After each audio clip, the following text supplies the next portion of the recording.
हाँ जी दोस्तों, very good evening. आज मैं एक ऐसे मुद्दे पे बात करना चाहती हूँ। शायद इस मुद्दे पर शायद ही कभी कोई वीडियो बना होगा, पर देखा जाए तो इस मुद्दे पर भगवान सबसे ज़्यादा आपको परखता है। क्या है वो मुद्दा? क्यों आपको जानना ज़रूरी है? और शायद बहुत लोग इस स्थिति से, इस परिस्थिति से गुजरते हैं। जैसे कि आप सब जानते हैं, हमें शैडो वर्क करना चाहिए, हमें खुद को हील करना चाहिए, अपनी बहुत ज़्यादा हमें ग्राउंडिंग होना है, ग्राउंडेड होना है, बहुत ज़्यादा हमें सात्विक बनना है, पवित्र बनना है, बिल्कुल एक प्योर फॉर्म में। जैसे हम इनकारनेट हुए थे उतना ही प्योर फॉर्म में हमें वापस आना है, वरना हमें ऊपर एंट्री नहीं मिलेगी। ये सब आप जानते हैं। सबको प्रेम करना है, एक अच्छा इंसान बनना है, एक सच्चा इंसान बनना है, बहुत ही कहते हैं ना अनकंडीशनल लव करने वाला एक सात्विक इंसान बनना है। इस चैनल पे तो आपको यही सिखाया गया है और आप सब लोग पूरा प्रयास करती भी हो। I must appreciate all of you. और आप लोग कड़ी मेहनत भी करते हो। कहीं ना कहीं हमारा एक सेल्फिश रीज़न होता है कि हमें हमारे डीएम को पाना है। ये सेल्फिश रीज़न नहीं है, बट ये बट ऑब्वियस है कि यस, हर किसी को कोई कितना भी कह ले कि हाँ मुझे भगवान को पाना है, पर फिर भी कहीं किसी कोने पे अपनी आत्मा के दूसरे हिस्से को पाना हर इंसान चाहता है। और ये कहीं भी गलत नहीं है, ठीक है। फिर आगे क्या होता है? बड़े बड़े शिफ्ट्स आते हैं, पोर्टल्स आते हैं, टेस्ट होते हैं। कभी कभी कोई ऐसा टेस्ट भी आ जाता है, शायद आपका सबसे बड़ा मेजर ब्लॉकेज हील होना होता है। जितना बड़ा ब्लॉकेज उतना बड़ा वॉल्केनो आता है। और क्या होता है? क्योंकि वो चीज़ इतनी ज़्यादा गहरी है, वो टॉक्सिन इतना ज़्यादा गहरा है आपके अंदर कि उस वॉल्केनो को उतना शेक होना ही पड़ेगा और वो आ जाता है आपकी ज़िंदगी में।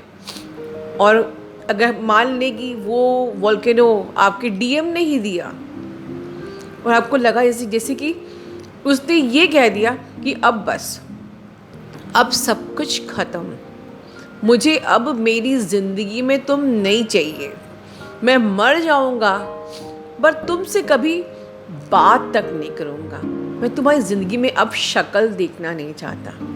जब कुछ ऐसी बात आपके डीएम आपको बोल देते हैं, और सिर्फ बोलते ही नहीं है, ब्लॉक भी कर देते हैं हर तरफ से, कहीं से कोई रास्ता बचता नहीं है, तो आप लोग तिलमिला जाते हो, छिटपटा जाते हो कि सब कुछ खत्म हो गया, सब कुछ खत्म हो गया, भगवान से विश्वास खत्म, इनर वर्क से विश्वास खत्म।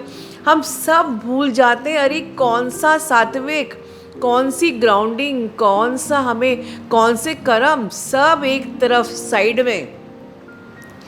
उस वक़्त सिर्फ भाड़ में गया इनर वर्क और भाड़ में गई जर्नी।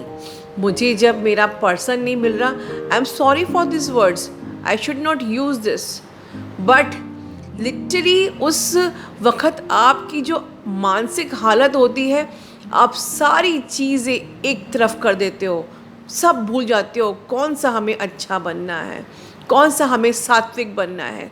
और उस वक़्त कुछ समझ में नहीं आता, बस वो टॉक्सिसिटी कैसे भी निकलनी है, चाहे वो आप अपने साथ कुछ गलत कर लीजिए, या आप अपने मेंटोर का, अगर आपके पास कोई व्हाट्सएप नंबर है तो आप उसको टाइप कर लीजिए। मेरे साथ ऐसे अनुभव बहुत कम हुए हैं, मुझे बहुत कम लोगों ने परेशान किया है, बट अगर एक दो कुछ ऐसे आए हैं तो मुझे लगा कि इस चीज़ पे बात करनी चाहिए। हाँ, लास्ट ईयर 1920 में 20s में ऐसे एक दो हादसे हुए थे कि जब लोग कंटिन्यूसली लिखे जा रहे हैं कि सब कुछ ख़त्म हो गया, वो ऐसा है वैसा है, अपनी टॉक्सिसिटी बिखेर रहे हैं। मैं उस दर्द को समझती हूँ, क्योंकि उस वक्त जो आप पे बीतता है ना, वो कोई और नहीं समझ सकता, हम भी नहीं। अपनी आत्मा के हिस्से को खो देने का जो दर्द होता है, खो देने का जो एक डर होता है, जिसके लिए हम इस जर्नी पे कहाँ तक नहीं पहुँच गए, और जब लगा कि हमने सब कुछ खो दिया, तो एक तूफ़ान अपने अंदर आना जायज़ है। और फिर आप सब सुध बुध गवा बैठते हो। अपने मेंटोर पे भी कभी कभी टॉक्सिसिटी निकल जाती है कि सब बकवास है, ये क्या आपने सिखाया है, ऐसा कुछ नहीं होता है, ये जर्नी भी नहीं होती है, कुछ ही नहीं होता है। ठीक है, आप यही भूल जाते हो कि जितने महीने से जो विज़डम आपने सीखी है, जो ज्ञान आपने लिया है, उस ज्ञान के सहारे आप इतने आगे तक आए, और एक झटका आया और आप अपनी अपनी फिर से पुराने उस रूप में आ गए। यही तो भगवान परख रहा है आपको। भगवान की कृपा से इस साल भर के अंदर मुझे ऐसे कोई भी एक्सपीरियंसेस नहीं हुए। देखिए, कभी कभी मन करता है कि उस वक़्त क्या करना चाहिए। इस पे आज तक कहीं वीडियो नहीं बना, किसी ने बात नहीं करी, मैं बात करना चाहती हूँ। उस वक़्त सबसे ज़्यादा ज़रूरत है, वो आपका सबसे बड़ा इम्तिहान है, वो आपका सबसे बड़ा टेस्ट है, और उस वक़्त आपको सबसे ज़्यादा अच्छे मार्क्स लेके आना है। सबसे ज़्यादा आपको अपने चित्त को शांत करके अपने अवेयरनेस की स्थिति में रहना है। और अगर इस स्थिति पे आपने काबू पा लिया, तो ये जंग तो आप जीत ही जाओगे, ये मैं लिख के दे सकती हूँ। पर हम सबसे ज़्यादा इसी वक्त हार जाते हैं, क्योंकि कहीं ना कहीं हम स्वार्थी हैं कि डीएम मिलेगा तो सब अच्छा है, और डीएम नहीं मिला तो ये दुनिया बिल्कुल बेकार है, भगवान भी बेकार है और जर्नी भी बेकार है। उठिए इसके ऊपर से, अपना ध्यान रखिए। Love you all, God bless you all.